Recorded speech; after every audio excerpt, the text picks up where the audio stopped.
বাবাকেও হারাইছি, একটা বড় বাবার চেহারা দেখলাম না। ও মা কি বলতেছো? আর কি তোমাকেও মা মা বলে ডাক দিতে পারবো না? এরে মা কি বলতেছো? তাকাইয়া দেখে কিছুক্ষণ পর মাও দুনিয়া থেকে বিদায় নিয়ে চলে গেল।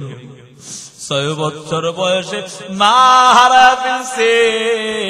এরে বাবা 8 বছর বয়সে যেই দাদার কাছে আশ্রয় নিয়ে সেই দাদাও হারায় ফেলল। এ যুবক, এমন এতিম নবী, যেই নবীকে কত রকমের কষ্ট বেঈমানরা দিয়েছে।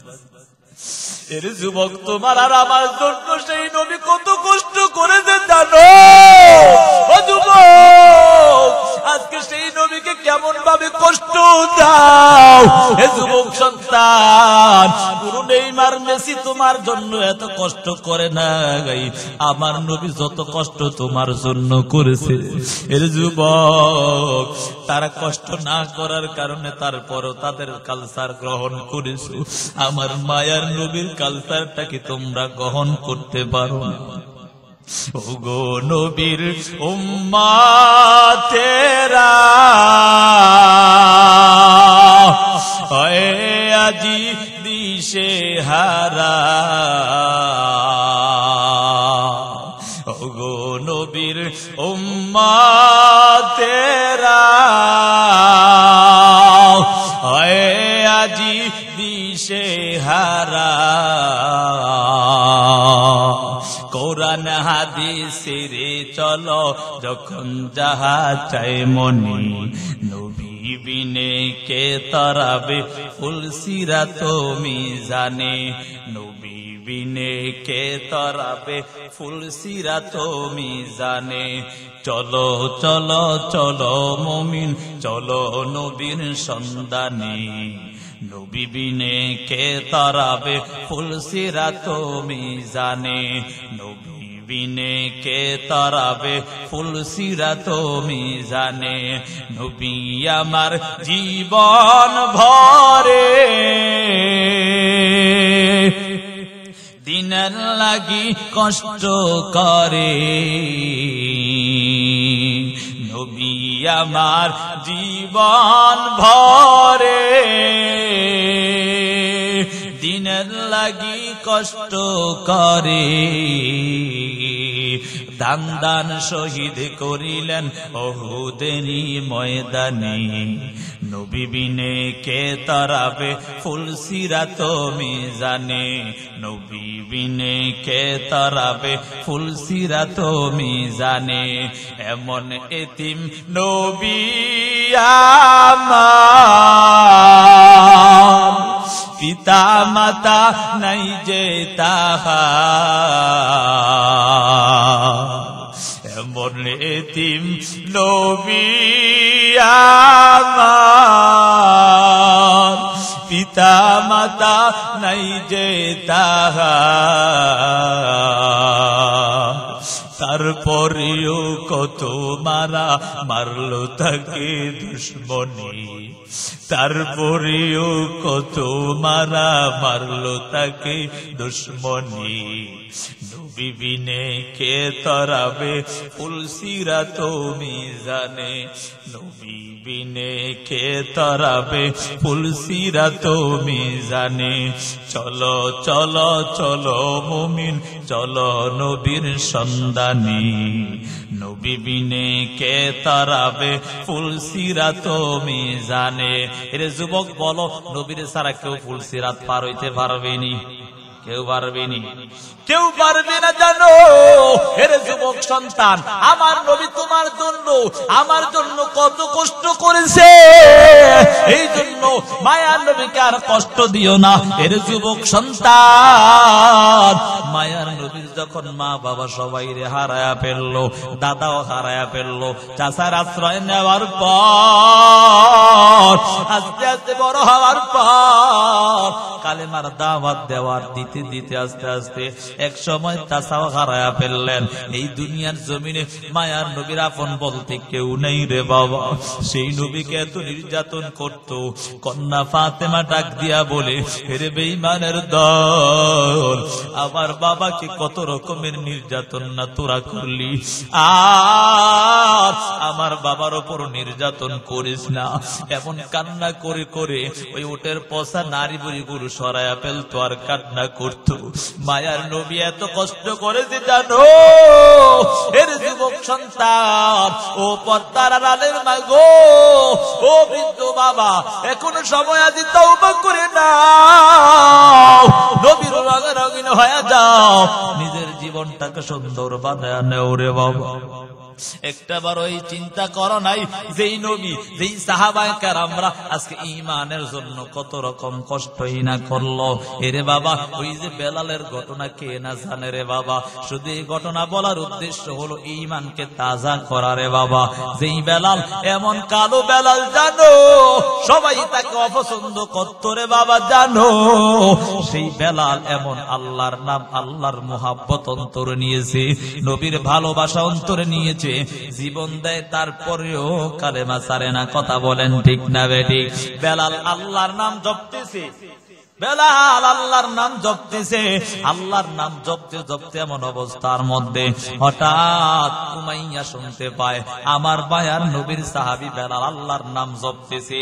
এই কথা বলার পর বেলাল যখন আল্লাহর নাম জপে, উমাইয়া ডাক দিয়া বলে, হে বেলাল, কি বলতেছো, কি বলতেছো? এই কথা বলার পর বেলাল ডাক দিয়া বলে, আমারে আর তোমার যে সৃষ্টি করে যে তার নামটা আমি জপতেছি, সুবহানাল্লাহ। এই কথা বলার পর উমাইয়া রাগান্বিত হইয়া বলে, এরে বেলাল, কে বলতেছো? আর একটা বার যদি বলো, তোমাকে এখন দুনিয়া থেকে বিদায় করে দিব। বেলাল বলে, এরে উমাইয়া, তুই আমারে বিদায় করো আর যা করো না কেন, আমি ঈমান যেহেতু গ্রহণ করেছি, সেই ঈমানকে আমার থেকে বিদায় দিতে রাজি না। ওই বেলালকে এত নির্যাতন জানো? বেলালের হাতে রশি লাগাইয়া, পায়ে রশি লাগাইয়া ওই বেঈমানরা উমাইয়া উত্তপ্ত বালুর উপর শোয়াইয়া ওই বেলালের বুকে পাথর চাপা দেয়। তারপরে কেমন যেন বেলালের জিহ্বাটা মুখ থেকে বের হয়ে যায়। এমন অবস্থার মধ্যে আহাদ আহাদ বলতেছে। আবু বকর ডাক দিয়া বলে, এরে বেলাল, আল্লাহর নামটা একটু আস্তে জপ। আমার আল্লাহ আস্তে ডাকলেও শোনে, জোরে ডাকলেও শোনে। এরে বেলাল, আর আর জোরে ডাকার দরকার নাই, একটু আস্তে আস্তে তুমি আমার আল্লাহকে একটু জপ। এই কথা বলার পর বেলাল কান্না জড়িত কণ্ঠে ডাক দিয়া বলে, এরে আবু বকর, আমি এমন একজন নবীর সাহাবী, আমি ঈমানটা গ্রহণ করার পর ওই বেঈমানরা যত নির্যাতন করুক না কেন, ওই নির্যাতন আমার কাছে কিছুই মনে হয় না। আমি আমার আল্লাহর নাম যত জোরে জপি ততই আমার মজা লাগে, সুবহানাল্লাহ। এই বেলালকে এত নির্যাতন করেছে, বেলালের জিহ্বার মধ্যে এত আঘাত করেছে রে বাবা, যার কারণে বেলাল পুরা আশহাদু আন্না মুহাম্মাদার রাসূলুল্লাহ পুরা শব্দ স্পষ্ট আসতো না। এই জন্য অনেক সাহাবায়ে কেরাম মাঝে মাঝে বলতেন, হে পয়গম্বর, বেলালকে বাদ দিয়া অন্য সাহাবীকে দিয়ে একদিন আযান দেন। এ কথা বলার পর মায়ার নবী একদিন সকাল ফজরের আযান অন্য সাহাবীকে দিয়ে দিলেন। ওই দিন সকাল হয়ে যাচ্ছে, অর্থাৎ সকাল অনেক সময় হয়ে গেল, তারপরও সূর্য উদিত হয় না। নবী নামাজ পড়ে সবাই বসে রইলেন, তাকায়া দেখে সূর্য উদিত হয় না। জিবরাইল আমিন এসে হাজির হইয়া বলে, হে নবী আমার, আজকে কি ফজরের আযান হয় না? বলে কেন? কারণ ফজরের আযান তো হয়েছে। নবীর এই কথা শুনিয়া জিবরাইল আমিন ডাক দিয়া বলে, এই আযান তো আমার আল্লাহর আরশ পর্যন্ত পৌঁছায় না। যারা দিনদার হয় তাদের জন্য সময়টা খুব মূল্যবান সময়। বলে কেমন করে মূল্যবান?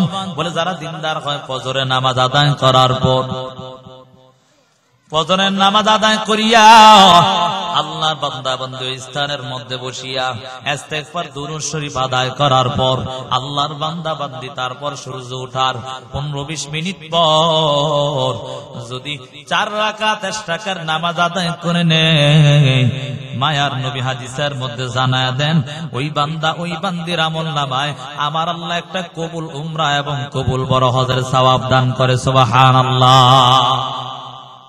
বড় বড় হাজি সাহেব হজ করে আসছে, কেউ কি বলতে পারবো নি তার হজটা কবুল হয়েছে? কেউ বলতে পারবে? আমরা ইমাম সাহেব নামাজ পড়ছি, আমরা বলতে পারবো নামাজ কবুল হয়েছে। তবে আশা রাখা যায় আমার আল্লাহ আমাদের নামাজ কবুল করবে ইনশাআল্লাহ। কথা বলেন ঠিক নেই? আল্লাহ তো দয়ালু, ঠিক না?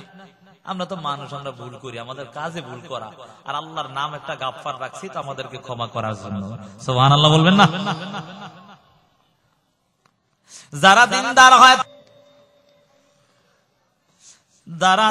দিনদার হয় তাদের জন্য সময়টা এত মূল্যবান সময়। ফজরের নামাজ আদায় করিয়া যদি আল্লাহর বান্দা ওই স্থানের মধ্যে বসিয়া যায় এবং সূর্য ওঠার 15-20 মিনিট পর ইশরাকের 4 রাকাত নামাজ আদায় করে নেয়, আমার আল্লাহ ওই বান্দা ওই বান্দির আমলনামায় কবুল উমরা এবং কবুল বড় হজের সওয়াব দান করে। সুবহানাল্লাহ। আল্লাহ দ্বিতীয় শপথ খাইলেন ওয়াল্লাইলি ইযা সাজা, আমার আল্লাহ দ্বিতীয় শপথ খাইলেন নিজুম রাতের কসম আল্লাহ করেছেন, অর্থাৎ আধার রাতের কসম আল্লাহ করেছেন। বলে যারা দিনদার হয় তাদের জন্য সময়টা খুব মূল্যবান, যারা দুনিয়াদার হয় তাদের জন্য সময়টা খুব মূল্যবান।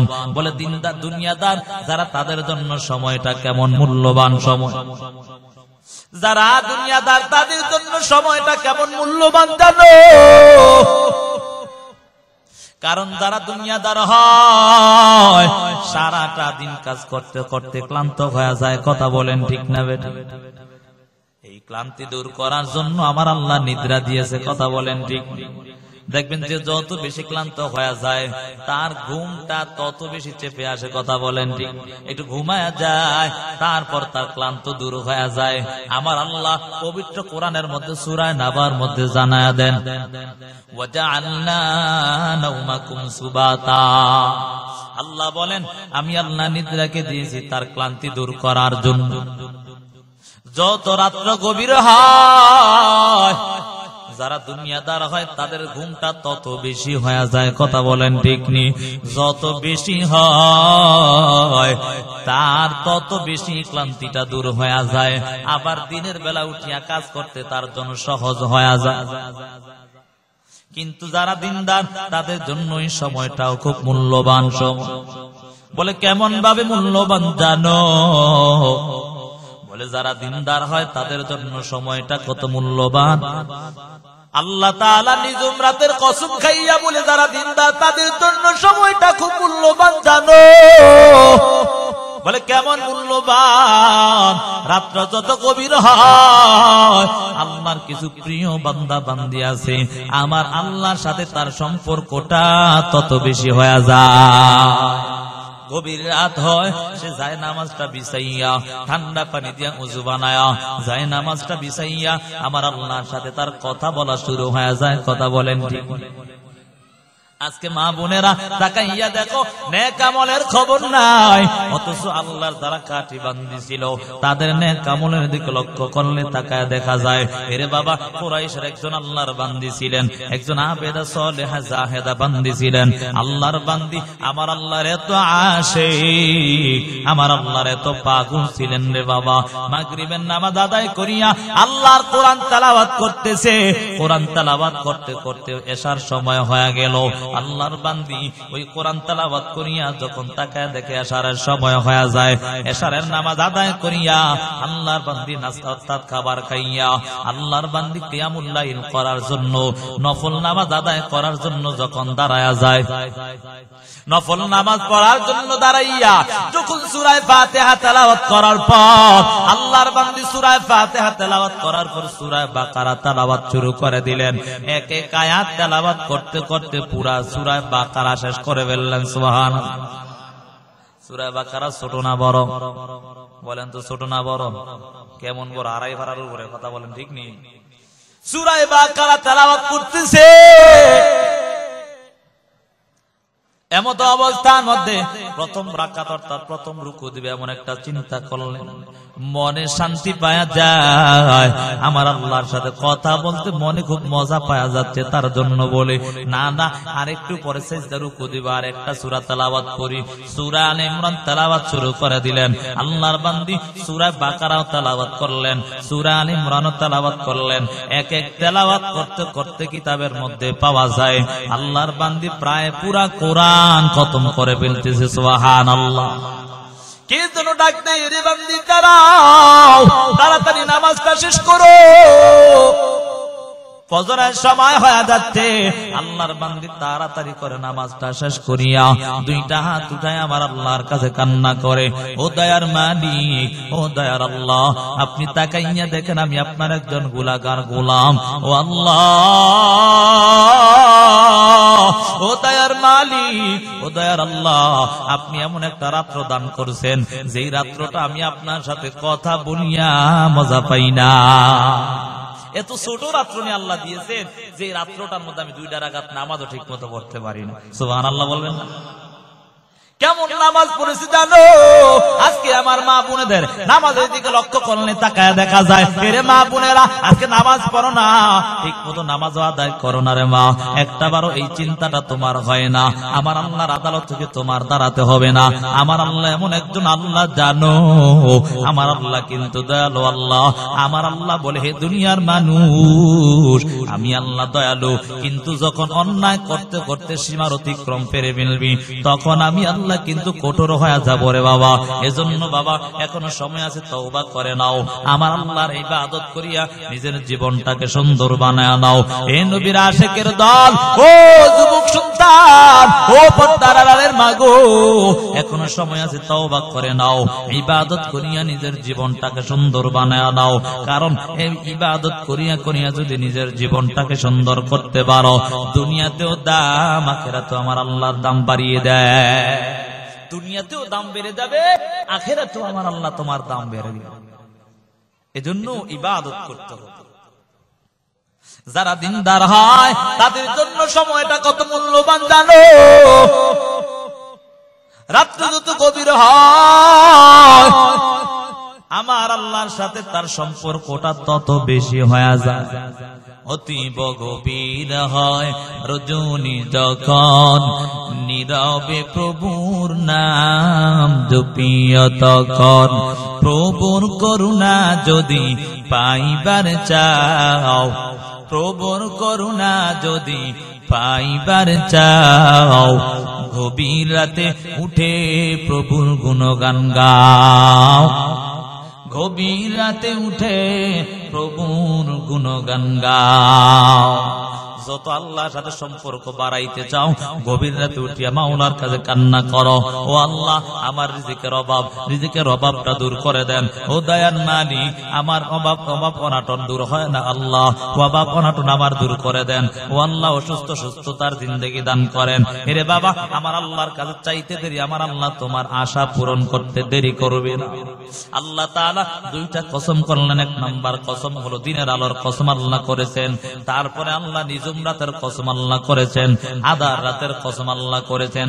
আমি কিন্তু আপনাদের কাছে বলেছি এই সূরাটা কোথায় নাজিল হয়েছে, এই সূরার মধ্যে আয়াত কয়টা, এই সূরার মধ্যে রুকু কয়টা, এই সূরার মধ্যে শব্দ কয়টা, এই সূরার মধ্যে অক্ষর কয়টা, এই সূরাটার সাথে আগের সূরার সাথে সম্পর্ক কি, এবং সূরাটা কোথায় নাজিল হয়েছে, হিজরতের আগে না পরে, সব কিছু বলার পর একটা জিনিস বলা হয় না, সেটা হলো কেন আমার আল্লাহ সূরাটা নাজিল করেছি, কেন নাজিল করছে। আচ্ছা বলেন তো, আমরা এখানে আসার একটা উদ্দেশ্য আছে না নাই? আল্লাহ এবং তার রাসূলকে পাওয়া, কথা বলেন ঠিক না বেঠি? আল্লাহ এবং তার রাসূলকে পাওয়া, এটাই তো মূল উদ্দেশ্য, কথা বলেন ঠিক নি? এখন যদি উদ্দেশ্য নাই, উদ্দেশ্য ছাড়া যারা হাঁটে তাদেরকে কি বলি আমরা, বলেন তো? পাগল বলি। তার কোনো উদ্দেশ্য নাই। দেখবেন রাস্তা দিয়ে মাঝে মাঝে পাগল এটা যায় না, এর কোনো উদ্দেশ্য নাই, এদিক যায় ওই দিক যায়, এর কোনো কাম নাই, কথা বলেন ঠিক নি? কেমন আছেন? অর্থাৎ মূল কথা, তার কোনো উদ্দেশ্যই নাই, উদ্দেশ্যহীন চলে। তা আমরা যে এই এখানে আসলাম, এটা আমাদেরও একটা উদ্দেশ্য আছে। এই সূরাটা যে আল্লাহ নাজিল করছে, কেন নাজিল করছে সেটাও তো একটা কারণ আছে, কথা বলেন ঠিক নেই? আছে না? সেটাকে বলা হয় মুফাসসিরিনে কেরাম শানে নুজুল। কি বলে? শানে নুজুল। এই সূরাটা আল্লাহ নাজিল করেছেন, কেন নাজিল করেছেন? মায়ার নবী রাহমাতুল লিল আলামিন যখন কালেমার দাওয়াত দেয়, ওই বেঈমানরা মায়ার নবীর উপর এত নির্যাতন জানো, সেই আবু জাহেল, আবু লাহাব, উতবা, শায়বা, তারা মায়ার নবীকে এত মহব্বত করতেন, আল আমিন বলতেন, আল আমিন বলতেন। কিন্তু তাকাইয়া দেখা যায় ওই বেঈমান আবু জাহেল, আবু লাহাব, উতবা, শায়বা, তারা মায়ার নবীর বিরুদ্ধে সবাই দাঁড়ায়া যায়। নবী যখন কোরআনের দাওয়াত দেয়, তখন নবীর বিরুদ্ধে তারা সবাই দাঁড়ায়। যে কথা বলতেছিলাম, নবীজির আল আমিন বলতো, আর নবীর বিরুদ্ধে এখন বলে যে মুহাম্মদ নবী পাগল, তার কাছে যেও না। নাউজুবিল্লাহ, নাউজুবিল্লাহ, জোরে বলেন না। সবাই মিলে মায়ার নবী কাল আমিন বলতো, এত মুহাব্বত করতো জানো। সবাই তাদের আমানত গুলা, তাদের ধন সম্পদ গুলা নবীর কাছে নিয়ে জমা দিত, নবীর কণ্ঠে কোরআন তেলাওয়াত শোনার জন্য। আবু জাহেল, আবু লাহাব, উতবা, শায়বা সবাই মিলে রাত্রে গভীরে মায়ার নবীর ঘরের দরওয়াজায় পাশে দাঁড়াইত। আবু জাহেল বলতো, তোরা কেউ মুহাম্মদের কাছে যাইস না। কিন্তু তাকায় দেখা যায় রাত্র গভীরে, ওই সময় তাকাইয়া দেখা যায় আবু জাহেল নিজে মায়ার নবীর কণ্ঠে কোরআন শুনতে যায়। আবু জাহেল চুপে চুপে যায়, চিন্তা করছে রাত্র গভীর হইছে আর কেউ যায় না, হ্যাঁ নিজে গেছে। আবু লাহাব কয়, যাক রাত্র গভীর হইছে আর কেউ মনে হয় যায় না, আমি নিজে একাই যাই। হুট করে ছোট ছোট দুজন লোকে দেখা হয়ে গেছে। কি রে আবু জাহেল, তুমি আনো? তুমি আনো কি? তুমি নিজে ওয়াজ করলা আমরা যেন মুহাম্মদের কাছে নাই, আর তুমি নিজেই মুহাম্মদের কাছে এখন আর কইস না। কি বলে? আর বলিস না। যাক যতটুকু কইছে, বুঝোস না, যদিও বিরুদ্ধে করি, এর কণ্ঠের তেলাওয়াত শুনতে ভালোই লাগে। সুবহানাল্লাহ। এমন নবী জানো,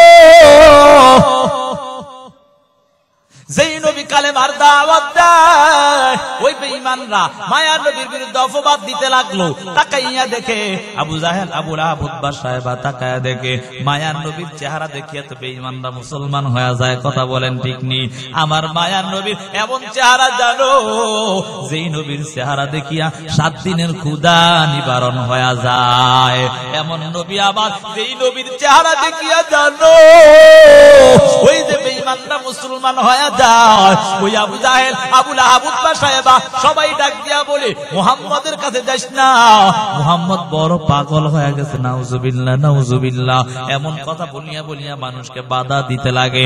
সবাই বাধা দেয়, কিন্তু কার বাধা কে শোনে? মায়ার নবীর চেহারার এত আকর্ষণ, এত আকর্ষণ, কেউ মায়ার নবীর চেহারা না দেখলে অন্তর শান্তি হয় না। এমন নবী আমার। চিন্তা করছে এখন কেমনে আটকানো যায় নবী আমার, নবীকে কেমনে আটকানো যায়। মায়ার নবীর কাছে প্রস্তাব করলেন, হে মুহাম্মদ, আব্দুল্লাহর বেটা মুহাম্মদ, তোমার কাছে আমার একটা প্রস্তাব। বলে সেই প্রস্তাবটা কি? বলে 1 নাম্বার প্রস্তাব, তুমি কোন আল্লাহর দাওয়াত দাও? কে তোমারে দাওয়াত দিতে বলছে? আমার মায়ার নবী ডাক দিয়া বলে, হে চাচা শুনে নাও, তোমাকে আর আমাকে যে সৃষ্টি করেছে সে আল্লাহ আমাকে আদেশ করেছে। সুবহানাল্লাহ। তোমারে আর আমারে যে আল্লাহ সৃষ্টি করেছে সে আল্লাহ আমাকে আদেশ করেছে কালেমার দাওয়াত দেওয়ার জন্য। একথা বলার পর মায়ার নবীকে ডাক দিয়া বলে, হে মুহাম্মদ, তুমি কি দুনিয়ার জমিন অর্থাৎ মক্কা নগরীতে রাজত্ব চাও কিনা? যদি তুমি রাজত্ব চাও তাহলে তোমাদেরকে আমরা রাজত্বের দায়িত্ব দিয়া দিব। আর যদি তুমি এমন ভাবে সুন্দরী নারী অর্থাৎ মক্কা নগরীর মধ্যে সবচেয়ে সুন্দরী নারী চাও তাহলে আমরা সেটাও ব্যবস্থা করে দিব। মায়ার নবী বলে, না না, আমি সুন্দরী নারীর জন্যই কাজ করি না, রাজত্বের জন্যই কাজ করি না। আমার আল্লাহ আমাকে আদেশ করেছে আল্লাহর কোরআনের দাওয়াত মানুষের কাছে পৌঁছানোর জন্য। একথা বলার পর মায়ার নবীর বিরুদ্ধে সবাই দাঁড়ায় যায়, সবাই ডাক দিয়া বলে, হে মুহাম্মদ, যদি তুই এই কালেমার দাওয়াত বন্ধ না করে দেস তাহলে তোমাকে আমরা এখান থেকে বের করে দিব। মায়ার নবী বলে, হে বেঈমানের দল, যত কিছুই করো না কেন আমি আমার জীবন যতক্ষণ থাকবে কোরআনের দাওয়াত নিয়েই যাব। সুবহানাল্লাহ। এই কোরআনের জন্য কত কষ্ট করেছে জানো? ওই সাহাবায়ে কেরাম কত কষ্ট করেছে, যে সাহাবায়ে কেরাম নিজের জীবনটা পর্যন্ত দিয়া দিছে রে বাবা, তারপর কালেমা দাওয়াত বন্ধ করে দেয়। হযরত কাব্বাব রাদিয়াল্লাহু তাআলা আনহু কত নির্যাতন সহ্য করেছে জানো? হযরত ওমর একদিন ডাক দিয়া বলে, রে কাব্বাব, তুমি যখন ইসলাম ধর্ম গ্রহণ করেছো তখন তোমার কোনো কষ্ট স্বীকার করতে হয়েছে কিনা? কাব্বাব সাথে সাথে তার শরীর মোবারক থেকে তার পোশাকটা সরাইয়া দিল। পোশাক সরানোর পর তাকাইয়া দেখে শরীরের মধ্যে হাড়গুলো দেখা যায়। ওমর ডাক দিয়া বলে, ও কাব্বাব, তোমার শরীরে কোন রকমের রোগ হয়েছে কিনা, যার কারণে তোমার শরীরের মধ্যে মাঝে মাঝে এমন বড় বড় গর্ত দেখা যায়, যার কারণে হাড়গুলো দেখা যায়। একথা বলার পর কাব্বাব রাদিয়াল্লাহু তাআলা আনহু ডাক দিয়া বলে, আল্লাহ জাতু সিফাতির কসম, ওমর, আমি এমন কোন রোগী হই না যাতে আমার শরীরে এত বিশ্রী দেখা যাবে।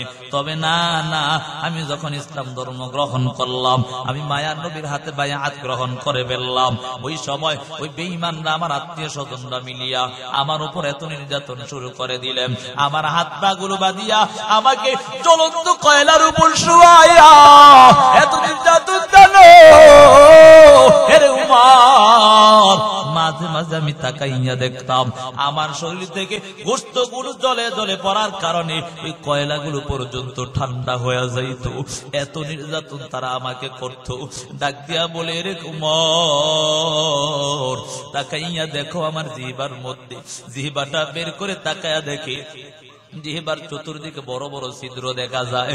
ওমর ডাক দিয়া বলে, রে কাব্বাব, বল বল, এমন কোন রোগটা জিহ্বার মধ্যে হয়ে গেছে যার কারণে বড় বড় ছিদ্র দেখা যায়?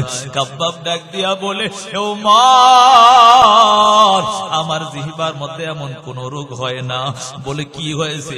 যখন আমি কালেমার দাওয়াত দেওয়ার জন্য বেঈমানদের কাছে যাইতাম এবং আমার আল্লাহর এক আল্লাহর নাম জপতাম, ওই বেঈমানরা আমার হাতে পায়ে রশি লাগায়া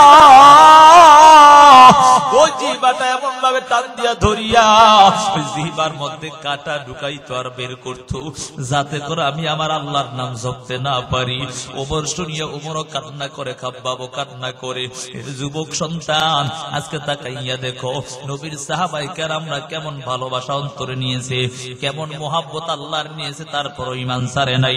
আজকে আমাদের ঈমানের দিকে লক্ষ্য করলে তাকায়া দেখা যায় আজকে আমাদের ঈমান সকালে আছে, বিকালে পাওয়া যায় না। আমগো ঈমান কেমন? কচু পাতার পানির মতো টলমল করে, কথা বলেন ঠিক নেই? ঈমান তো এমন ঈমান না, ঈমান দরকার রে বাবা। হযরত বেলালের মতো ঈমান আমাদের আপনার সকলের দরকার, কথা বলেন ঠিক না? এরে মা বোনেরা, তোমার ঈমান দরকার হযরত সুমাইয়ার মতো। জানো ওই সুমাইয়াকে কত নির্যাতন করেছে জানো? সেই সুমাইয়া যখন আল্লাহর নাম জপতো, ওই বেঈমান মুশরিকরা সুমাইয়াকে ডাক দিয়া বলে, এর সুমাইয়া শোন, যদি তুই কালেমার দাওয়াত বন্ধ করে না দাও তাহলে তোমারে আমরা শেষ করে ফেলবো, দুনিয়া থেকে বিদায় নিব। সুমাইয়ার সামনে তার স্বামীকে হত্যা করে ফেললো এবং দুই সন্তান ছিল, দুটোটাকে হত্যা করে ফেললো। এমন অবস্থার মধ্যে সুমাইয়া তারপরও ঈমান ছাড়ে নাই। ঈমান না ছাড়ার কারণে সুমাইয়াকে হাতে রশি লাগাইয়া, পায়ের মধ্যে রশি লাগাইয়া এত নির্যাতন জানো রে যুবক, ও পদ্মার আড়ালের মা গো, এত নির্যাতন নির্যাতন করেছে। নির্যাতন করতে করতে এক পর্যায়ে তাকায়া দেখা যায় সুমাইয়ার শরীর থেকে চামড়াগুলো খসে ফেলা হয়েছে। জ্যান্ত অবস্থার মধ্যে সুমাইয়ার শরীর থেকে চামড়াগুলো খুলে ফেলা হয়েছে। সুমাইয়া আল্লাহর কাছে কান্না করে, ও দয়ার মালিক, ও দয়ার আল্লাহ, আপনার ধর্ম অর্থাৎ দ্বীন ইসলাম গ্রহণ করার কারণে বেঈমানে তো নির্যাতন করেছে রে আল্লাহ, আমার কোনো আফসোস নাই। ও আল্লাহ, আপনার কাছে একটা জিনিস চাই, সেটা হলো আমার জান্নাত চাই, অর্থাৎ আমাকে ঈমান হারা করে মৃত্যু দিয়েন না রে আল্লাহ। সুমাইয়া এত কান্না করে, এদিক দিয়া বেঈমান বলে, এ সুমাইয়া তুই তাড়াতাড়ি ইসলাম ধর্ম ছেড়ে দাও, না হয় তোমাকে মেরেই ফেলবো। সুমাইয়া বলে, এরে বেঈমানের দল, যা কিছু করস না কেন আমি আমার ঈমান ছাড়তে রাজি না। সুবহানাল্লাহ। ওই সুমাইয়ার হাতের মধ্যে বর্ষা লাগাইয়া, জানো পায়ের মধ্যে বর্ষা লাগাইয়া লজ্জাস্থানের মধ্যে বর্ষা মেরে দেয়। সুমাইয়া কেমন যেন শাহাদাত বরণ করে বেলে। এর যুবক সন্তান, ও পর্দার আড়ালের মা গো, আজকে কত কষ্ট তারাই না দিনের জন্য করলো রে মা। আজকে তুমি আর আমি কেমন কষ্ট করলাম, একটা বারো চিন্তা করলাম না। আজকে আমি আর তুমি মুসলমান, আমি সব সময় কথাগুলো বলি রে বাবা, আমি আর তুমি মুসলমান বলে কেমন মুসলমান, বাপ দাদা মুসলমান হয়েছে তার কারণে আমিও মুসলমান হয়ে গেলাম। না না, এই ঈমানের জন্য কত কষ্ট করেছে রে বাবা। এর যুবক সন্তান, আজকে নবীর আদর্শ বাদ দিয়া দিছ রে বাবা। জানো যে এই নবী তোমার আর আমার জন্য কতই না কষ্ট করলো। ওই তায়েফের জমিনে বায়াত নবী যখন কোরআনের দাওয়াত নিয়ে যায়, ওই বেঈমানরা বায়াত নবীর উপর এত নির্যাতন শুরু করে দিল। মায়ার নবী নির্যাতন সহ্য করতে না পেরে জমিনের মধ্যে অচেতন হয়ে যাইত। এমন অবস্থার মধ্যে মায়ার নবী আল্লাহর কাছে ডাক দেয়, ও আল্লাহ, আপনি আপনার বান্দা বান্দীদেরকে হেদায়েত দান করেন আল্লাহ। ওই তায়েফের জমিনে বেঈমানরা তাদের ছোট ছোট বাচ্চাদেরকে লেলিয়ে দিত, যাও যাও যাও। ওই তাকাইয়া দেখো মক্কা নগরীর থেকে পাগল আসছে, তাড়াতাড়ি পাগলকে এখান থেকে তারা দাও, পাথরগুলো ঢিল মারতে দাও, তাড়াতাড়ি পাথর ঢিল মারো। মায়ার নবীর উপর পাথর ঢিল মারতে মারতে মায়ার নবীর শরীর মোবারক থেকে রক্ত ঝরঝর করে বের হতে লাগলো। মায়ার নবীর উপর এত নির্যাতন জানো, জিবরাইল আমিনকে আল্লাহ পাঠায় দেয়, ওরে জিবরাইল যা যা, আমার নবীর উপর এত নির্যাতন আমি আল্লাহ সহ্য করতে পারবো না। আমার নবীকে গিয়া বলো, যদি বলে তাহলে তায়েফের জমিটাকে উল্টায়া দিব। আল্লাহ তাআলা জিবরাইল আমিনকে পাঠায় দেয়, এরে জিবরাইল যা, তাড়াতাড়ি আমার নবীর কাছে গিয়া খবরটা পাঠায় দাও। মায়ার নবীর কাছে গিয়া বলে, ও পয়গম্বর, আমার আল্লাহ আপনার কাছে পাঠাইছে আপনার অনুমতি দেওয়ার জন্য। আপনি যদি অর্ডার করেন তাহলে তায়েফের জমিটাকে উল্টায়া দিবে। এই কথা বলার পর মায়ার নবী কান্না জড়িত কণ্ঠ বলে, এরে জিবরাইল না না না, এই তায়েফের জমিটাকে উল্টায়া দিও না রে জিবরাইল না। কারণ তারা বুঝতে পারে নাই, যার কারণে তারা আজকে আমার উপর নির্যাতন করেছে। এর জিবরাইল যদি উল্টায়া দেও তাহলে কে আর ইসলাম গ্রহণ করবে? এর জিবরাইল, আমি তো দুনিয়ার জমিনে গজব হিসাবে আসি নাই, এই দুনিয়ার জমিনে আমি রহমত হিসাবে আসলাম।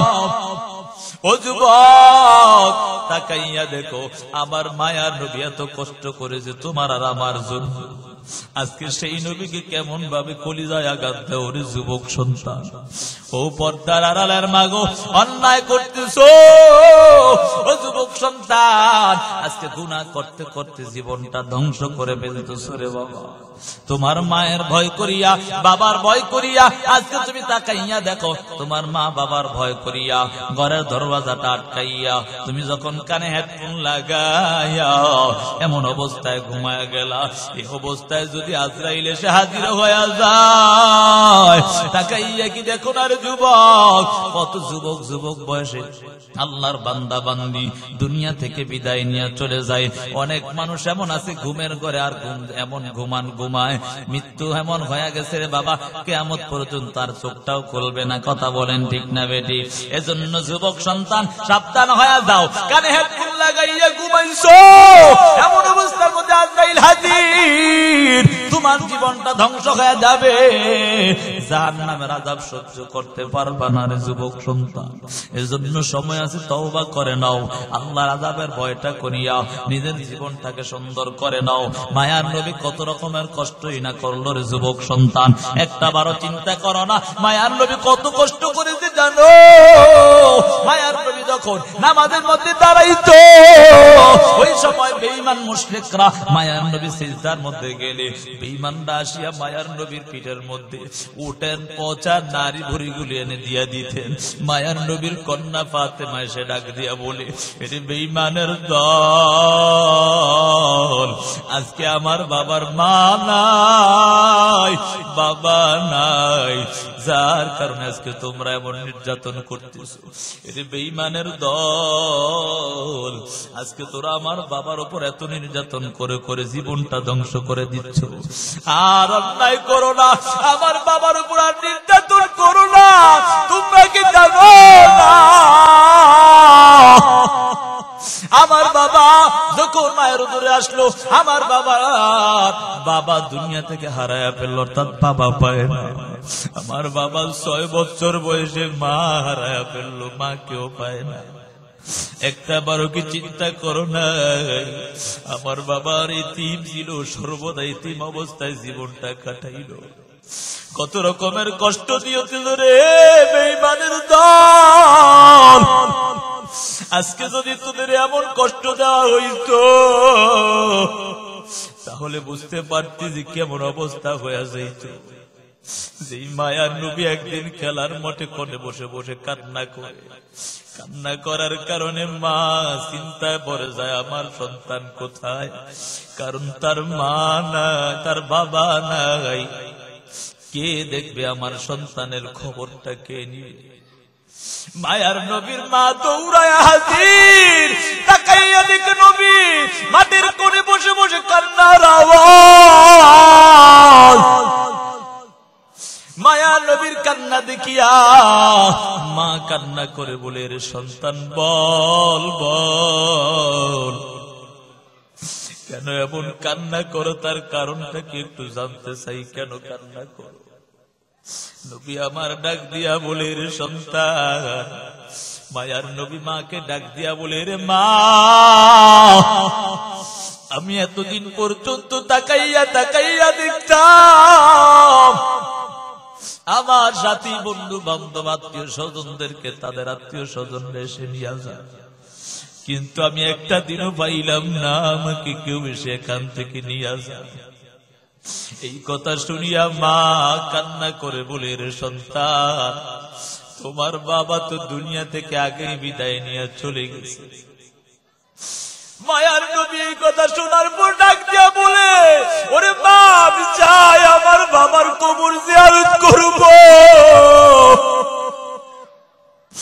মা তাড়াতাড়ি দাদার কাছে অর্থাৎ আব্দুল মুত্তালিবের কাছে গিয়া বলে, আব্বা যান, আপনি যদি একটু সুযোগ দেন, আপনার নাতি কিনে আপনার সন্তানের কবরটা একটু জিয়ারত করব। নবীর দাদা আব্দুল মুত্তালিব সাথে সাথে উম্মে আয়মান একজন সফর সঙ্গে অর্থাৎ খাদেম ছিল, গোলাম ছিল, তাকে দিয়ে একটা সফর অর্থাৎ সাওয়ারি দিয়া পাঠায়া দিলেন। যখন যাইতে যাইতে বাবার কবরের পাশে দিয়া বলে, হে সন্তান, এটাই তোমার বাবার কবর, তাকায়া দেখো। মায়ার নবী ওই সাওয়ারি থেকে নামিয়া কান্না করে বলে, রে আব্বু, সারাটা জীবন তাকায়া দেখি কত সন্তান বাবা বাবা বলে ডাক দেয়, একটা দিন তো তুমি আমাকে একটা বারও ডাক দিলা না, আমিও ডাক দিতে পারি। ও আব্বু, তুমি কেন আমাকে এমন এতিম করে গেছো? এমন কান্না করতেছে মায়ার নবীর মা সহ্য করতে পারে না। মা ডাক দিয়া বলে, এর সন্তান আয় আয় আয়। তাড়াতাড়ি আয় আয়, সন্ধ্যা হয়ে যাচ্ছে, তাড়াতাড়ি আয়। সন্তানকে নিয়ে আবার রওনা হয়ে গেল। আবওয়া নামক স্থানে যাওয়ার পর মা ডাক দিয়া বলে, এর সন্তান, আমার বুকে বড় যন্ত্রণা শুরু হয়ে গেছে, আমার আর সহ্য হয় না, তাড়াতাড়ি সাওয়ারিটা থামাও। সাওয়ারিটা থামানোর পর মায়ার নবীর মা ডাক দিয়া বলে, তাড়াতাড়ি আমাকে জমিনে নামায়া দাও, আমার আর সহ্য হয় না, বুকের যন্ত্রণাটা বেড়ে যাচ্ছে। এ সন্তান, আমাকে তাড়াতাড়ি নামাইয়া দাও। মায়ার নবী এবং উম্মে আইমান মিলিয়া মাকে যখন নামায়া দিল, মা হঠাৎ করে ডাক দিয়া বলে, এর সন্তান, আমি তোমাকে কিছুই করতে পারলাম না। এর সন্তান, তোমার বাবার কবর জিয়ারত করতে আসলাম, ভালো কথা। এমন বুকে যন্ত্রণা শুরু হয়ে গেছে সন্তান, মনে হয় আমার সময় আর বেশিক্ষণ নাই রে সন্তান। একথা বলার পর মায়ার নবী কান্না করে বলে, ও মা, কি বলতেছ? বাবাকেও হারাইছি, একটা বড় বাবার চেহারা দেখলাম না। ও মা, কি বলতেছ? আর কি তোমাকেও মা মা বলে ডাক দিতে পারবো না? এরে মা, কি বলতেছ? তাকাইয়া দেখে কিছুক্ষণ পর মাও দুনিয়া থেকে বিদায় নিয়ে চলে গেল। 6 বছর বয়সে মা হারা ফেলছে। এরে বাবা, 8 বছর বয়সে যেই দাদার কাছে আশ্রয় নিয়ে সেই দাদাও হারায় ফেলল। এ যুবক, এমন এতিম নবী, যেই নবীকে কত রকমের কষ্ট বেঈমানরা দিয়েছে। এর যুবক, তোমার আর আমার জন্য সেই নবী কত কষ্ট করেছে জানো? ও যুবক, আজকে সেই নবীকে কেমন ভাবে কষ্ট দাও। হে যুবক সন্তান, পুরো নেইমার মেসি তোমার জন্য এত কষ্ট করে নাই, আমার নবী যত কষ্ট তোমার জন্য করেছে। এর যুবক, তারা কষ্ট না করার কারণে তারপরও তাদের কালচার গ্রহণ করেছো। আমার মায়ার নবীর কালচারটাকে তোমরা গ্রহণ করতে পারো না। ওগো নবীর উম্মতেরা, হয় আজি দিশে হারা। ওগো নবীর উম্মতেরা, হয় আজি দিশে হারা। কোরআন হাদিসের চলো যখন যাহা চাই মনি, নবী বিনে কে তরাবে ফুল সিরাত মিজানে। নবী বিনে কে তরাবে ফুল সিরাত মিজানে। চলো চলো চলো মুমিন, চলো নবীর সন্ধানে। নবী বিনে কে তরাবে ফুল সিরাত মিজানে। নবী বিনে কে তরাবে ফুল সিরাত মিজানে। নবী আমার জীবন ভরে দিনের লাগি কষ্ট করে। নবী আমার জীবন ভরে দিনের লাগি কষ্ট করে। দান দান শহীদ করিলেন উহুদেরই ময়দানে। নবী বিনে কে তরাবে ফুল সিরাত মিজানে। নবী বিনে কে তরাবে ফুল সিরাত মিজানে। এমন এতিম নবী আমার, পিতা মাতা নাই যে তাহার। এমন এতিম নবী আমার, পিতা মাতা নাই যে তাহার। তারপরেও কত মারা মারলো তাকে দুশ্মনী। তারপরেও কত মারা মারলো তাকে দুশ্মনী। নবী বিনে কে তরাবে ফুলসিরাত মিজানে, নবী বিনে কে তরাবে ফুলসিরাত মিজানে। চলো চলো চলো মুমিন চলো নবীর সন্ধানে, নবী বিনে কে তরাবে ফুলসিরাত মিজানে। এর যুবক বলো, নবীর ছাড়া কেউ ফুলসিরাত পার হইতে পারবেনি? কেউ পারবেনি, কেউ পারবে না জানো। এর যুবক সন্তান, আমার নবী তোমার জন্য আমার জন্য কত কষ্ট করেছে, এই জন্য মায়ার নবীকে আর কষ্ট দিও না। এর যুবক সন্তান, মায়ার নবীর যখন মা বাবা সবাই রে হারায়া ফেললো, দাদাও হারায়া ফেললো, চাচার আশ্রয় নেওয়ার পর আস্তে আস্তে বড় হওয়ার পর কালেমার দাওয়াত দেওয়ার দিতে দিতে আস্তে আস্তে এক সময় চাচাও হারায়া ফেললেন। এই দুনিয়ার জমিনে মায়ার নবীর আপন বলতে কেউ নেই রে বাবা। সেই নবীকে এত নির্যাতন করত, কন্যা ফাতেমা ডাক দিয়া বলে, হেরে বেঈমানের দল, আমার বাবাকে কত রকমের নির্যাতন না তোরা করলি, আর আমার বাবার ওপর নির্যাতন করিস না। এমন কান্না করে করে ওই উটের পচা নারী বুড়িগুলো সরায়া ফেলতো আর কান্না করতো। মায়ার নবী এত কষ্ট করেছে জানো। এর যুবক সন্তান, ও পদ্মার আড়ালের মা গো, ও বৃদ্ধ বাবা, এখনো সময় আছে, তওবা করে নাও, নবীর রঙে রঙিন হয়ে যাও, নিজের জীবনটাকে সুন্দর বানায় নেও রে বাবা।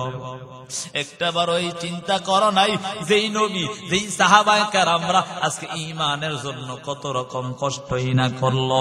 এরে বাবা, ওই যে বেলালের ঘটনা কে না জানে রে বাবা। শুধু এই ঘটনা বলার উদ্দেশ্য হলো ঈমানকে তাজা করা রে বাবা। যেই বেলাল, এমন কালো বেলাল জানো, সবাই তাকে অপছন্দ করত রে বাবা জানো। সেই বেলাল এমন আল্লাহর নাম আল্লাহর মুহাব্বত অন্তরে নিয়েছে, নবীর ভালোবাসা অন্তরে নিয়েছে, জীবন দেয়, তারপরেও কালেমা ছাড়ে না। কথা বলেন ঠিক না বেঠিক? বেলাল আল্লাহর নাম জপতেছে, বেলাল আল্লাহর নাম জপতেছে, আল্লাহর নাম জপতে জপতে এমন অবস্থার মধ্যে হঠাৎ উমাইয়া শুনতে পায় আমার মায়ার নবীর সাহাবী বেলাল আল্লাহর নাম জপতেছে। এই কথা বলার পর বেলাল যখন আল্লাহর নাম জপে, উমাইয়া ডাক দিয়া বলে, হে বেলাল, কি বলতেছো, কি বলতেছো? এই কথা বলার পর বেলাল ডাক দিয়া বলে, আমার আর তোমার যে সৃষ্টি করে যে তার নামটা আমি জপ সুবহানাল্লাহ। এই কথা বলার পর উমাইয়া রাগান্বিত হইয়া বলে, এরে বেলাল, কে বলতেছো? আর একটা বার যদি বলো, তোমাকে এখন দুনিয়া থেকে বিদায় করে দিব। বেলাল বলে, এরে উমাইয়া, তুই আমার বিদায় করো আর যা করো না কেন, আমি ঈমান যেহেতু গ্রহণ করেছি, সেই ঈমানকে আমার থেকে বিদায় দিতে রাজি না। ওই বেলালকে এত নির্যাতন জানো, বেলালের হাতে রশি লাগাইয়া, পায়ে রশি লাগাইয়া ওই বেঈমানরা উমাইয়া উত্তপ্ত বালুর উপর শোয়াইয়া ওই বেলালের বুকে পাথর চাপা দেয়। তারপর কেমন যেন বেলালের জিহ্বাটা মুখ থেকে বের হয়ে যায়। এমন অবস্থার মধ্যে আহাদ আহাদ বলতেছে। আবু বকর ডাক দিয়া বলে, এরে বেলাল, আল্লাহর নামটা একটু আস্তে জপ, আমার আল্লাহ আস্তে ডাকলেও শোনে, জোরে ডাকলেও শোনে। এরে বেলাল, আর আর জোরে ডাকার দরকার নাই, একটু আস্তে আস্তে তুমি আমার আল্লাহকে একটু জপ। এই কথা বলার পর বেলাল কান্না জড়িত কণ্ঠে ডাক দিয়া বলে, এরে আবু বকর, আমি এমন একজন নবীর সাহাবী, আমি ঈমানটা গ্রহণ করার পর ওই বেঈমানরা যত নির্যাতন করুক না কেন, ওই নির্যাতন আমার কাছে কিছুই মনে হয় না। আমি আমার আল্লাহর নাম যত জোরে জপি ততই আমার মজা লাগে। সুবহানাল্লাহ। এই বেলালকে এত নির্যাতন করেছে, বেলালের জিহ্বার মধ্যে এত আঘাত করেছে রে বাবা, যার কারণে বেলাল পুরা আশহাদু আন্না মুহাম্মাদার রাসূলুল্লাহ রাসূলুল্লাহ পুরা শব্দ স্পষ্ট আসতো না, এই জন্য অনেক সাহাবায়ে কেরাম মাঝে মাঝে বলতেন, হে পয়গম্বর বেলালকে বাদ দিয়া অন্য সাহাবীকে দিয়ে একদিন আযান দেন। এ কথা বলার পর মায়ার নবী একদিন সকাল ফজরের আযান অন্য সাহাবীকে দিয়ে দিলেন। ওই দিন সকাল হয়ে যাচ্ছে, অর্থাৎ সকাল অনেক সময় হয়ে গেল, তারপরও সূর্য উদিত হয় না। নবী নামাজ পড়ে সবাই বসে রইলেন, তাকায়া দেখে সূর্য উদিত হয় না। জিবরাইল আমিন এসে হাজির হইয়া বলে, হে নবী আমার, আজকে কি ফজরের আযান হয় না? বলে কেন? কারণ ফজরের আযান তো হয়েছে। নবীর এই কথা শুনিয়া জিবরাইল আমিন ডাক দিয়া বলে, এই আযান তো আমার আল্লাহর আরশ পর্যন্ত পৌঁছায় না, কারণ আজকে বেলাল আযান দেয় না। এমন বেলাল জানো, সেই বেলাল এমন অবস্থার মধ্যে ঈমান গ্রহণ করেছে রে বাবা, একটা বারো চিন্তা করো না। ওই মায়ার নবীর উপর নির্যাতন করতে করতে রে বাবা, যেই কথা থেকে ইতিহাস টেনে আনলাম রে বাবা, আল্লাহ এই সূরাটা কেন নাজিল করলেন মনে আসেনি? মনে আছে আল্লাহ এই সূরাটা কেন নাজিল করলেন? মায়ার নবী যখন কালেমার দাওয়াত দেয়, ওই বেঈমানরা মায়ার নবীর উপর এত নির্যাতন তোহমত দিতে লাগলো। আব্দুল্লাহর বেটা মুহাম্মদ আমাদের মতো মানুষ, আবার সে কেমন করে কালেমার দাওয়াত দেয়, সে আবার কেমন করে নবী হয়ে গেল, এটা জানতে চাই। সবাই মিলিয়া তোহমত দিতে লাগলো। সবাই চিন্তা করলো পুরা আরবের জমিনের চতুর্দিকে আমরা ছড়াইয়া দিব, মুহাম্মদ পাগল হয়ে গেছে নাউজুবিল্লাহ। এমন ছড়াইয়া চতুর্দিকে লোক পিট করে ফেললো অলিগুলিতে। এমন কিছু কিছু মানুষ দেখবেন সমাজের মধ্যে আছে, কেউ যদি কাউকে দেখতে যায় এই চিন্তা করে যে না না দেখতে সুযোগ দিব না, তার দোষ কইয়া দিব। বুঝেন নাই? রাস্তাঘাটে বইয়া থাকে, কেউ যদি কারো মেয়ে দেখতে আসে, কোন জায়গায় যান, অমুকের মেয়ে আসেনি, এমন এই এলাকাত নাই, হ্যাঁ দোষ কইয়া দিতে না। সাবধান, নবীর জন্য দোষ খাওয়ার জন্য, দোষ বলার জন্য চতুর্দিকে মক্কার অলিগলিতে ছড়াইয়া দেয়, অলিগলিতে ছড়াইয়া দেয় বলে কথা বলতেছি। নবী যেন পাগল হয়ে গেছে নাউজুবিল্লাহ। এই কথা সবার কাছে বলে দিবা। প্রত্যেকটা অলিগলিতে এমন ভাবে বসায় রাখলেন, যারাই নবীর কাছে আসে সবাইকে বলে এই মুহাম্মদের কাছে আর যেও না, কারণ মুহাম্মদ পাগল হয়েছে নাউজুবিল্লাহ। যখন এই কথা বলে, এ কথা বলার পর সবাই বলে, কি তোমরা তো নিজেরাই হেরে আল আমিন উপাধি দিছো, এন আবার পাগল বলো, তার কারণটা কি? বুঝেন নাই কথা? বলে সবাই মিলে আল আমিন উপাধি দিছো, সবাই আমানত তার কাছে দাও, এখন আবার হেরি তোমরা পাগল কও, তার কারণটা কি? এটাই তো বুঝতে পারলাম না। সুবহানাল্লাহ বলবেন না? একথা বলার পর বলে আগে ভালো ছিল এখন খারাপ হয়ে গেছে নাউজুবিল্লাহ।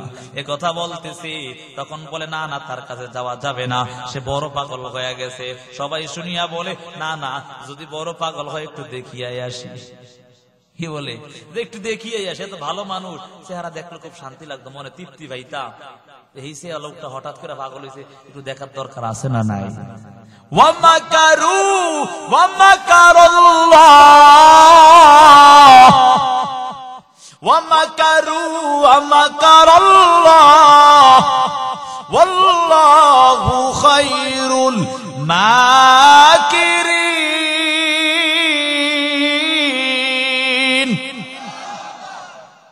আল্লাহ বলেন, হে দুনিয়ার চক্রান্তকারীরা, যত চক্রান্ত করো আমার আল্লাহর কাছে তোমার চক্রান্ত কিছুই না। কথা বলেন ঠিক না বেটি?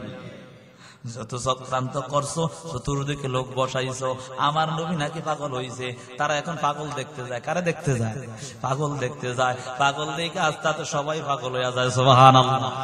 এমন পাগল হইছে জানো, সাথে সাথে সবাই কালেমা পড়ে মুসলমান হয়ে যায়।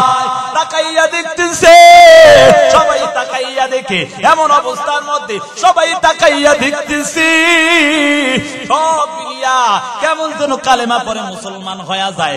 আবু লাহাব, উতবা সাহেবা আবু জাহেল রে ডাক দিয়া বলে, এই আবু জাহেল, তুই তো এই কাজটা করলি যে তুমি তো বলেছো সবার অলিগলিতে বসাইয়া দিবা, অলিগলিতে বসাইয়া তোমরা নাকি এমন বলবা যে মুহাম্মদ পাগল হইছে। আসলে তো এমন হওয়ার কারণে সবাই মিলে আর মুসলমান হয়ে যাচ্ছে। সুবহানাল্লাহ, সুবহানাল্লাহ জোরে কইবেন না? সবাই মিলে আর মুসলমান হয়ে গেছে। এর যুবক, এমন অবস্থার মধ্যে হে যুবক সন্তান আবু লাহাব আবু জাহেলকে ডাক দিয়া বলে, উতবা সাহেবা ডাক দিয়া বলে, হে যুবক সন্তান লক্ষ্য করে দেখো, আবু জাহেলকে উতবা সাহেবা আবু লাহাব ডাক দিয়া বলে, না না না, তুমি যে কাজটা করেছো মুহাম্মদের নামে অপবাদ দেওয়ার পর আরো বেশি বেশি কেমন যেন তার প্রতি মুসলমান হয়ে যাচ্ছে। আবু জাহেল বলে, না না না, আরে কথা বলা যাবে না, এখন মুহাম্মদ নবীকে কেমন ভাবে ঠেকানো যায় সেই চিন্তাটা আমাদের করার প্রয়োজন। এমন চিন্তা করিয়া সবাই চিন্তা করে কেমনে ঠেকানো যায়, নবীকে কেমনে ঠেকানো যায়, চিন্তা করিয়া করিয়া বলে, যা তাড়াতাড়ি যা, তাওরাত কিতাবের পণ্ডিত মদিনার জমিনের মধ্যে আছে, তার কাছে যাও, সে বলতে পারবে কি করা যায়। এরে বাবা, আমরা এমন একজন নবী পাইছি যার কথা পুরা 104 খানা কিতাবের মধ্যে আছে, সুবহানাল্লাহ। এমন নবী পাইছি জানো, সেই আদম গন্ধম বল খাওয়ার কারণে আমার আল্লাহ জান্নাত থেকে বের করে দিয়েছে। কথা বলেন ঠিক না বেঠিক? আল্লাহ তাআলা ওই আদমকে গন্ধম ফল খাওয়ার কারণে জান্নাত থেকে বের করার পর 350 বছর কান্না করার পর হঠাৎ আদম ডাক দিয়া বলে, ও দয়ার মালিক, ও দয়ার আল্লাহ, আমি যখন জান্নাতে ছিলাম, জান্নাতে থাকা অবস্থায় ওই জান্নাতের দরওয়াজার মধ্যে রে আল্লাহ তোমার নামের সাথে একটা নাম দেখলাম, ও আল্লাহ সেই নামের উসিলায় আপনি ক্ষমা করে দেন, সুবহানাল্লাহ। আমার আল্লাহ বলে, হে রে আদম, এমন অবস্থা হয়ে গেল রে আদম, এত বছর কান্না করলে আমি একটু নরম হইলাম না, আজকে আমার হাবিবের কথা বলেছো, আমি আর নরম না হইয়া পারি না, সুবহানাল্লাহ।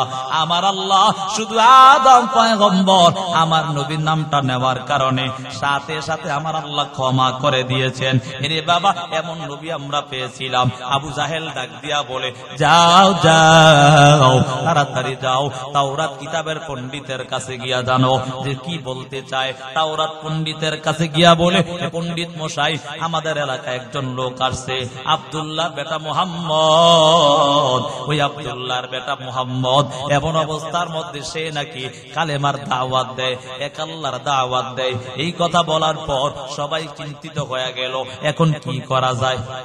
তাওরাত কিতাবের পণ্ডিত তো এত বুঝতে ফেলছে এটা লোককে, কথা বলেন ঠিক না বেটি? তাওরাত কিতাবের পণ্ডিত বলে, ঠিক আছে, যদি জানো এই এমন এমন, তাহলে মনে হয় যদি নবীও হয়ে থাকে 3টা প্রশ্ন তারে কইল। কয়টা? 3টা প্রশ্ন করবা, যদি পারে মনে করবা নবী, আর না হয় নবী না। সুবহানাল্লাহ বলবেন। ঠেলার সুরে বলে, কিছু কিছু লোক আছে ইমাম সাহেবরে ঠেকানোর জন্য বলে, হুজুর অমুকের বাপের বাপের বাপের 14 গোষ্ঠীর নামটা কি, এটা করে বুঝেন না? হুজুরে ঠেকানোর লাগে, আসলে জানার লাগে না, কি করে ঠেকানোর জন্য। 3 আবু জাহেল, আবু লাহাব, উতবা সাহেবা বলে, এবার পাইছি মুহাম্মদরে ঠেকানোর জন্য। বলে, কি প্রশ্ন, তাড়াতাড়ি কর। 3টা প্রশ্ন শুনছি, দৌড় আর দৌড়। হঠাৎ করে মাঝখানে গিয়া বলে, উতবা সাহেবা ডাক দিয়া বলে, উতবা সাহেবা বলে, কিরে আবু জাহেল, তুমি যে তার থেকে প্রশ্ন শুনে আসছো, নিজে জানোনি, নিজে সেই প্রশ্নই জানোনি, নিজেরা সেই উত্তর জানোনি, যদি মুহাম্মদ নবী আবার প্রশ্ন কইরা বলে যে তোমরাই উত্তরটা দাও, তখন আবার কি উত্তর দিবা? বুঝেন নাই কথা? আবু জাহেল রে বলে, তোমরা যে প্রশ্ন শুনে আসলা, যদি মুহাম্মদ নবী আবার তোমার ঘরে উল্টা প্রশ্ন করে উত্তরটা দাও, তখন আবার কি করবা? এজন্য আবার দৌড় শুরু করছে, তাড়াতাড়ি যাও, তাড়াতাড়ি যাও, এই তাওরাতের পণ্ডিতের কাছে গিয়া জানো সে কি বলতে চায়। 3টা প্রশ্ন শুনিয়া নবীর কাছে গিয়া আবার হাজির হয়ে গেল। মায়ার নবীর কাছে গিয়া বলে, হে নবী, আপনি যে নবী দাবি করেন, আপনার কাছে 3টা প্রশ্ন। 1 নাম্বার প্রশ্নটা হলো, নবী আপনি দাবি করেন যে আপনাকে, তাহলে আমরা নবী মেনে নিব।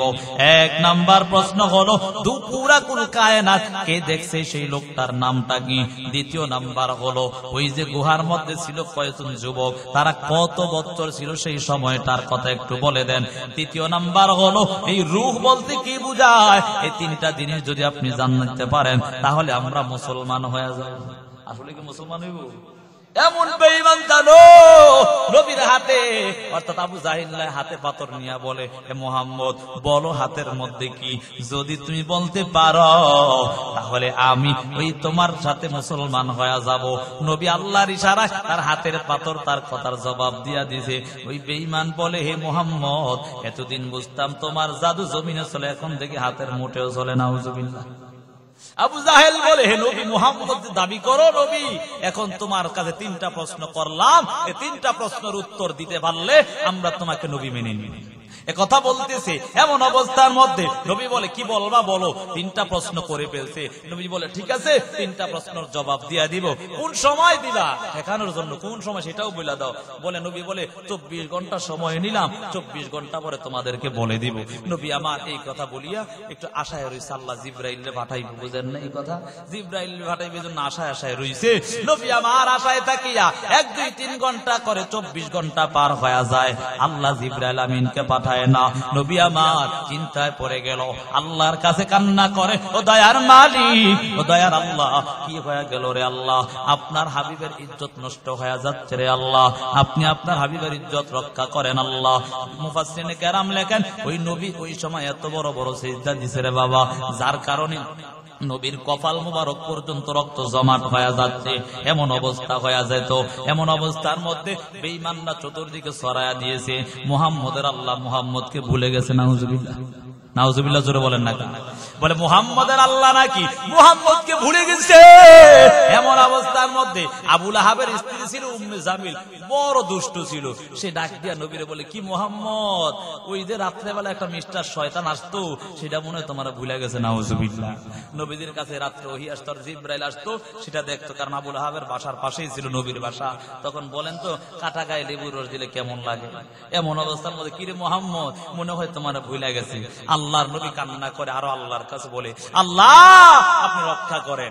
এমন অবস্থার মধ্যে হয়ে গেল, হে যুবক, এমন অবস্থা হয়ে গেল রে বাবা, তাকাইয়া দেখে তারপর ওহী আসে না। কিতাবের মধ্যে আসছে, কেউ কেউ বলে 12 দিন পর্যন্ত ওহী বন্ধ ছিল, আবার কেউ কেউ বলে 14 দিন গিয়া 15 দিনের মাথায় ওহী আসছে। এমন অবস্থার মধ্যে বাবা সংক্ষেপে কথাটা বলে ফেলতেছি রে বাবা, সময় হয়ে গেছে, প্রধান বক্তা চলে আসবে।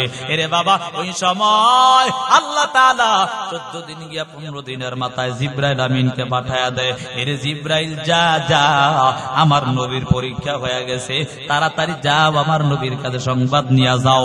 আল্লাহ তাআলা জিবরাইল আমিনকে পাঠায়া দেয়, মা ওয়াদ্দাকা রাব্বুকা ওয়া মা ক্বালা ওয়ালাল আখিরাতু খায়রুল লাকা মিনাল উলা ওয়ালা সাওফা ইউতিকা রাব্বুকা ফাতারদা আলাম ইয়াজিদকা ইয়াতীমান ফাআওয়া।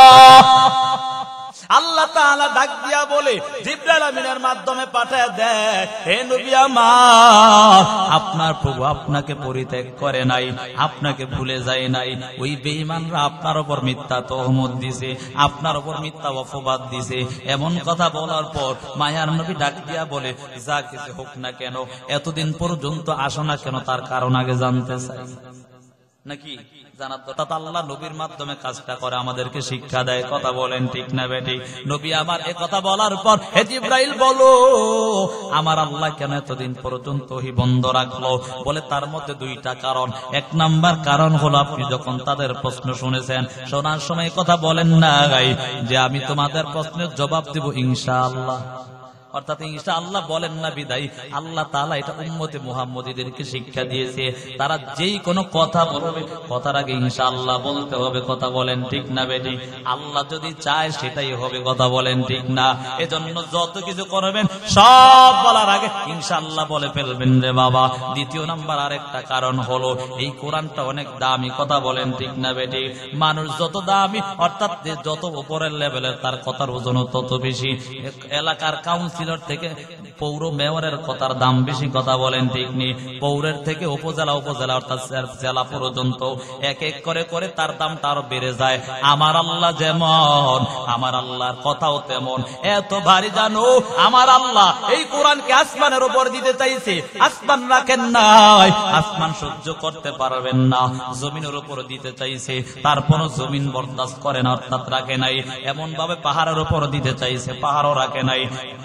এমন অবস্থার মধ্যে সবকিছু নিষেধ করে, অর্থাৎ পারবে না, এত ওজন ছিল।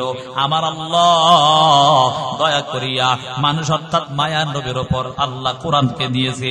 নবীকে ডাক দিয়া বলে, হে নবী আমার, আপনার উপরে কোরআনটা দেওয়ার কারণে আপনি মাঝে মাঝে ঘেমে যাইতেন, মায়ার নবী ওহী নাজিল হওয়ার কারণে।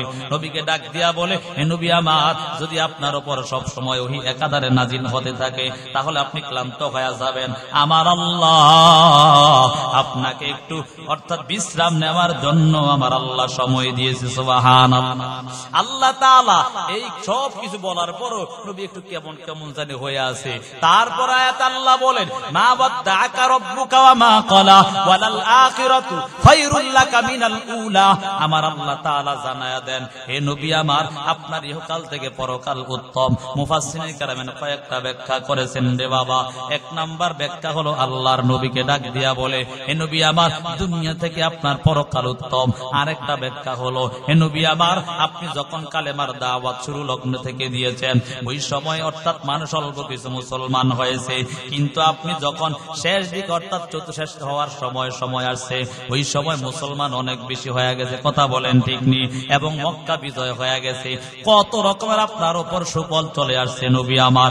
এমন অবস্থার মধ্যে রে বাবা তাকাইয়া দেখে মায়ার নবীকে এমন কিছু বলার পর আরেকটা কথা হলো, ওয়ালাল আখিরাতু খায়রুল লাকা মিনাল উলা। খায়র মানে এখানে বুঝাইছে রে বাবা এর নবীর আশিকের দল। খায়র মানে এখানে মুফাসসিরিনে কেরাম হাউজে কাউসারের কথা বুঝাচ্ছে।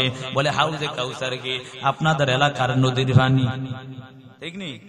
হ্যাঁ, নদীর পানি। হ্যাঁ, পচা পানি যে যায়, হ্যাঁ, হাউজে কাউসার মানি এমন পানি জানো, যেই পানি যারা একবার খাবে পান করবে তাদের জান্নাতে যাওয়ার আগ পর্যন্ত পিপাসা লাগবে না। নবীজি হাউজে কাউসারের বয়ান করতেছে, এমত অবস্থায় সাহাবায়ে কেরাম প্রশ্ন করে,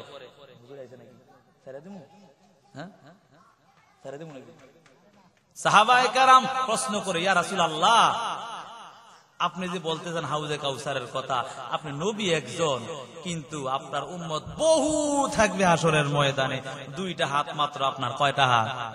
তো দুই হাত আপনি এত মানুষের কেমনে ভান করান? প্রশ্ন আসে কি আসে না? আর আমরা বাঙালি হলে আরো কত প্রশ্ন করতাম, বুঝেন না কথা? এমন অবস্থার মধ্যে বলে, হে নবী, আপনার হাত মাত্র দুইটা, আর আপনি যদি এত হাজার হাজার লক্ষ কোটি মানুষের কেমনে পান করাবেন?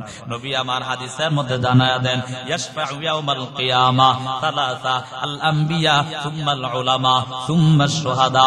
মায়ার নবী হাদিসের মধ্যে জানায়, হে আমার উম্মতের দল, হাসরের ময়দানে এমন ভয়ঙ্কর অবস্থার মধ্যে, এমন ভয়ঙ্কর অবস্থার যখন হয়ে যাবে, আমি নবী আমার আল্লাহর আদেশে তিন দল মানুষদেরকে অনুমতি দিয়া দিব। এক নাম্বার হলো যারা নবী ছিল তাদেরকে অনুমতি দেওয়া হবে, দ্বিতীয় নাম্বার হলো উলামায়ে কেরাম, তাদেরকে অনুমতি দেওয়া হবে, তৃতীয় নাম্বার হলো যারা আল্লাহর রাস্তায় শহীদ হয়ে গেছে তাদেরকে অনুমতি দেওয়া হবে। আল্লাহ তাআলার নবী আল্লাহর আদেশে নবীদেরকে বলবেন, আপনারা আপনার উম্মতদেরকে পান করায় নেন, তারা তাদের উম্মতদেরকে পান করাবে। আল্লাহর নবী উলামায়ে কেরামদেরকে বলবেন, যারা হক্কানি উলামায়ে কেরাম, এজন্য উলামায়ে কেরামদের সাথে সম্পর্ক রাখার দরকার আছে না নাই? কথা বলেন, আছে না নাই? হুজুরের পিছে বেশি বেশি লাগবে, ঠিক নেই? হ্যাঁ, সাবধান হয়ে যাও রে যুবক। ওলামায়ে কেরাম সে তার চরিত্র খারাপ হতে পারে, এলেম কিন্তু খারাপ না, এলেম আল্লাহর পক্ষ থেকে দেওয়া। এরে বাবা সাবধান হয়ে যাও, কার বিরুদ্ধে কলম ধরো, সাবধান হয়ে যাও।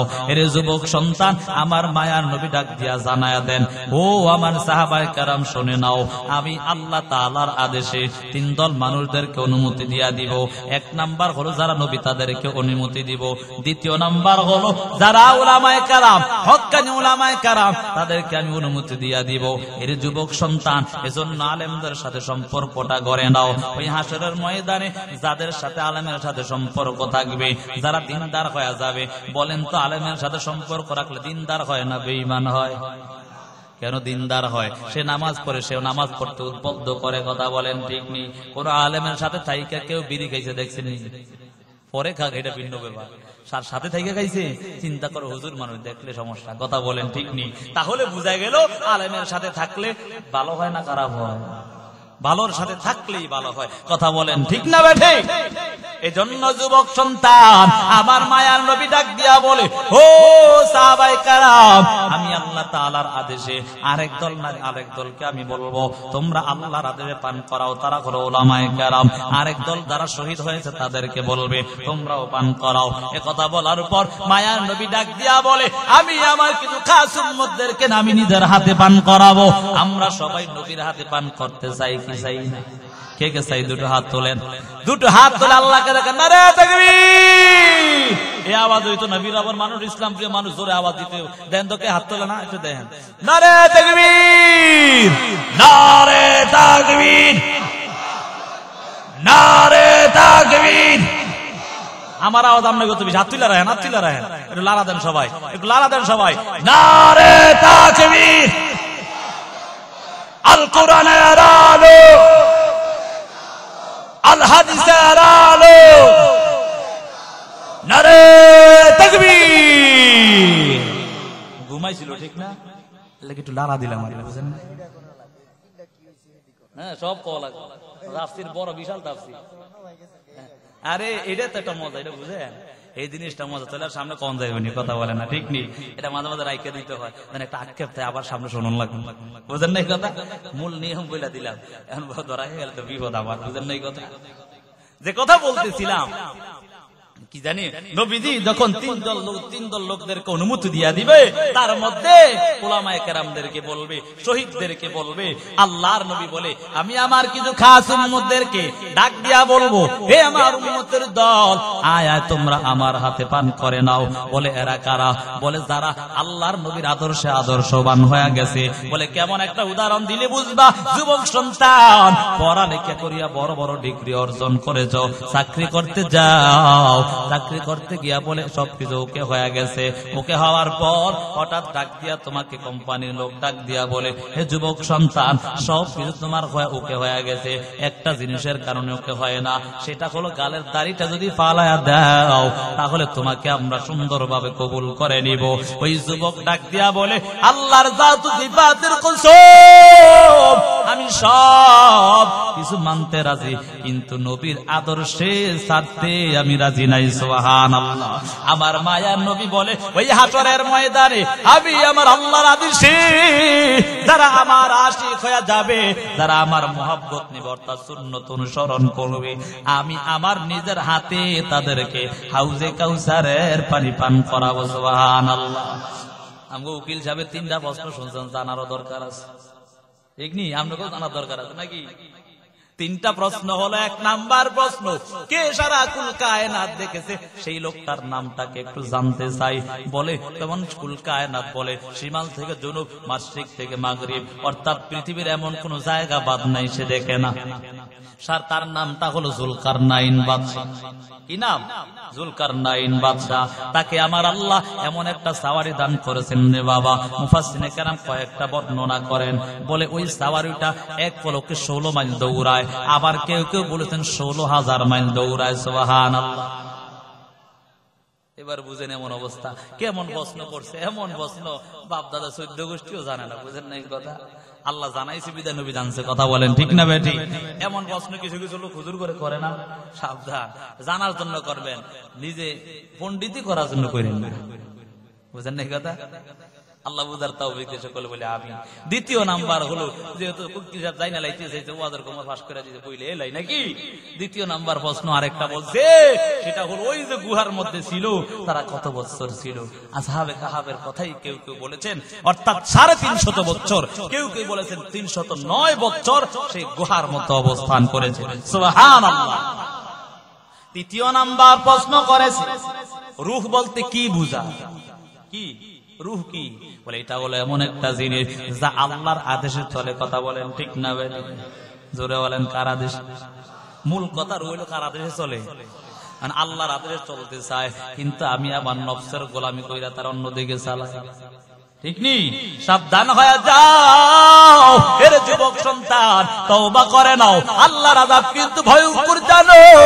ওই জাহান্নামের আযাব সহ্য করতে পারবা না। মায়ার নবী হাদিসের মধ্যে জানায়া দেন, ক্বালান নবী সাল্লাল্লাহু আলাইহি ওয়া আলিহি ওয়া সাল্লাম, আল কবরু রাউযাতুম মির রিয়াজিল জান্নাহ আও হুফরাতুম মিন হুফারিন নার। যারা গুনাহগার হইয়া, বেনামাজি হইয়া, নাফরমান হইয়া কবরে যায়, মায়ার নবীর আদর্শ বাদ দিয়া বেঈমানের কালচার গ্রহণ করিয়া ওই কবরে যায়, কাদের জন্য? কবর জাহান্নামের গর্ত। এমন ভয়ঙ্কর অবস্থা, কবরের দুই পাশের মাটির চাপ, এক পাশের হাড়গুলো অপর পাশে ঢুকে যাবে, এমন ভয়াবহ অবস্থা। এমন আযাব হওয়ার কারণে শুধু আল্লাহকে ডাকবা, ও দয়ার মালিক, ও দয়ার আল্লাহ, ও দয়ার আল্লাহ, একটু আসান করে দেন রে বাবা। যদি গুনাহগার হয়ে যাও রে বাবা, যদি বেঈমান নাফরমান হয়ে যাও, ওই কবরের মধ্যে যদি গুনাহগার বেঈমান হয়ে যাও, ওই জাহান্নামের আযাব সহ্য করতে পারবা না রে যুবক সন্তান, এখনো সময় আছে, তওবা করে নাও। আমার আল্লাহ তাআলা জানায়া দেন, তওবা করে করে নিজের জীবনটাকে সুন্দর করে নাও।